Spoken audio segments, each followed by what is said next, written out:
Pressé de partir, je me dirige déjà vers la sortie. Le type me rappelle avec un air rigolard. « Votre carte !» C'est vrai, j'avais oublié. Qu'est-ce qu'il avait besoin d'embarquer mes papiers dans son arrière-boutique aussi? Pourquoi faire? Pour contrôler mon identité?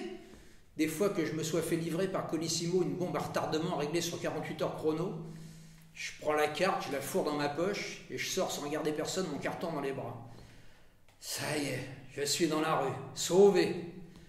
Je prends une grande bouffée d'air frais. Je préfère encore les particules fines à cette odeur de chien. Je remonte aussitôt chez moi. 5e sans ascenseur. C'est vrai qu'il est lourd ce putain de carton. Je le pose dans l'entrée. Il faudra que je me mette à travailler, mais j'ai pas le courage d'ouvrir mon colis piégé maintenant. Je vais d'abord prendre un bon bain pour me réchauffer et changer de vêtements. J'ai l'impression de sentir toujours le chien. Je plonge dans l'eau brûlante.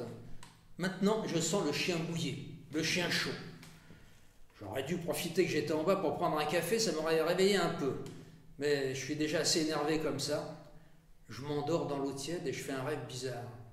Je suis romancier, en tout cas je le serai quand j'aurai écrit mon premier roman. Pour faire des gâteaux ou pour déboucher les chiottes, vous allez à l'école et vous en sortez avec un CAP de pâtissier ou de plombier. Et après vous faites des gâteaux ou vous pompez la merde, c'est simple. Romancier, il n'y a pas de CAP. C'est comme pour les psychanalystes. Pour devenir auteur, c'est comme pour devenir compagnon. Il faut d'abord faire son grand œuvre. Sauf que là, en fait, compagnonnage, vous êtes tout seul. C'est au pied du mur qu'on reconnaît le maçon et en haut de la page blanche qu'on reconnaît l'écrivain. Devenir auteur, c'est passer des pages blanches aux pages jaunes, d'une existence anonyme à un métier en vue. Tant que vous n'avez rien écrit, vous n'êtes qu'un mythomane ordinaire condamnable pour pratique illégale des vérités alternatives. Et tant que vous n'avez pas vendu un bouquin, vous n'êtes qu'une prostituée travaillant gratuitement faute d'amateurs à qui vendre ses charmes. Pour l'instant, je ne suis qu'un inconnu qui doit se faire un nom. Et je n'ai pas le début d'une première idée pour mon premier roman. Je me réveille dans l'eau glacée. Combien de temps j'ai dormi? J'aurais pu me noyer. La police aurait sans doute conclu un suicide. Mourir par inadvertance après s'être assoupi dans son bain, c'est pas très glorieux. Il est mort comme il a vécu, bêtement. Est-ce qu'il vaut mieux qu'on pense à un accident stupide ou à un acte ultime de liberté? Mais pourquoi? Est-ce que je parle au présent? Je suis pas mort, non? Je vais pas tarder à mourir si je reste encore 5 minutes dans ce fluide glacial. Moi qui voulais me réchauffer, c'est réussi. Je sors de l'eau, je me frictionne et je m'habille. J'ai faim. Le frigo est tellement vide que je me demande vraiment pourquoi je le laisse encore branché. Quelle heure est-il? Ma montre est arrêtée. La pile est morte. C'est curieux la durée de vie d'une pile. Ça peut aller jusqu'à 5 ans, paraît-il.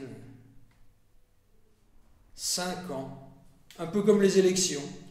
Suffisamment pour oublier les promesses qui n'ont pas été tenues, mais pas assez pour que s'estompe le sentiment d'avoir été trahi. Quand la pile s'arrête, je me demande toujours, c'est quand la dernière fois où j'ai changé la pile? C'était où?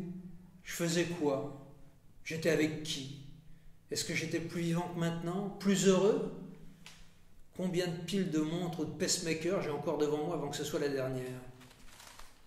Je n'ai pas le courage de descendre au tabac pour acheter une pile. Et puis je ferais mieux de changer directement la montre. Quand on change la pile, en général, la montre n'est plus étanche. Je ne fais pas de plongée sous-marine, mais s'il faut que je retire ma montre à chaque fois que je prends un bain, je commande une pizza. C'est sûrement plus l'heure du petit déjeuner de toute façon. Il faudrait que je me mette à bosser. J'ai pas envie. Quand j'aurai bouffé, on verra. J'allume la télé en attendant. Oh non, les élections, justement. La primaire du centre. 7 nains qui se chamaillent pour savoir qui aura le droit d'embrasser la Marianne. Alors que leur seule chance d'être à la hauteur, ce serait de se monter les uns sur les autres. De quoi retourner dans mon bain après avoir avalé un tube de somnifère. J'éteins la télé. Le carton est toujours là, dans l'entrée. Je m'apprête à l'ouvrir, mais on sonne à la porte. C'est la pizza. Enfin, elle n'est pas venue toute seule. Sur le palier, il y a un type avec un casque sur la tête, un carton de pizza entre les mains. J'ai plus de liquide, je peux vous faire un chèque? Le type me demande une pièce d'identité. Il doit prendre le numéro. Décidément, c'est pas mon jour. Tout le monde doute de mon identité aujourd'hui, même les livreurs de pizza. Bientôt, au tabac du coin, le serveur me demandera mes papiers avant de consentir à me servir en express. Le Daft Punk regarde ma carte avec un air suspicieux, puis mon visage, puis de nouveau ma photo. Il y a un problème? Il me rend la carte et s'en va, apparemment pressé. Drôle d'impression tout de même. Un inconnu avec un casque intégral sur la tête qui me demande de prouver mon identité, là, juste sur mon palier. J'ai cru qu'il allait pas me laisser rentrer chez moi. Je comprends ce que doit ressentir un Mexicain arrêté par un motard avec de faux papiers sur le bord de la route 66. D'accord, la route 66 pour un Mexicain, c'est pas du tout la direction. Mais j'ai pas dit non plus que j'avais des connaissances particulières en géographie. La route 66, c'est la seule que je connais avec la nationale 7. Quoi, qu'est-ce qu'elle a, ma gueule? Je jette un regard distrait à la carte qui vient de me rendre. J'ai un mouvement de recul. À la place de ma photo, là, il y a celle d'une femme entre deux âges.